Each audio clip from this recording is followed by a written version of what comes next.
So we talked about the specialization. There is this doctorate in education as well. Can you Right. elaborate on that? Yeah, I mean, see, doctorate in education is a pretty interesting area. My own PhD, let's say, was education research, and obviously, then you go into what we call specialisms. So, specialization was sustainable practices in education.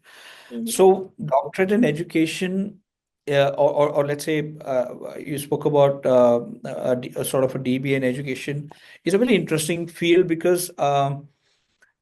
If you are someone who is going to be an educational leader in today's scenario, every single school, college, corporate ethic has a lot of corporate governance.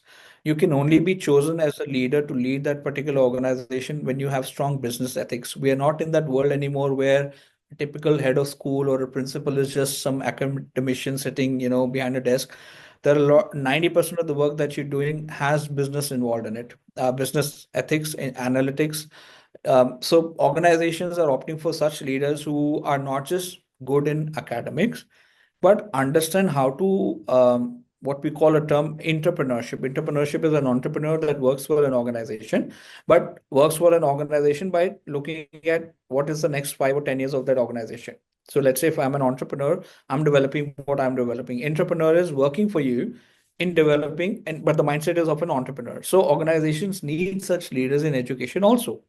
In at least in theory, NAP is there, and post NAP, we are talking about experiential and exponential learning, outcome-based learning. That is only possible if you have leaders who have a balance of academic understanding is not enough. You need to understand business because see, business development is not a separate field for a leader unless and until you can't take your organization forward.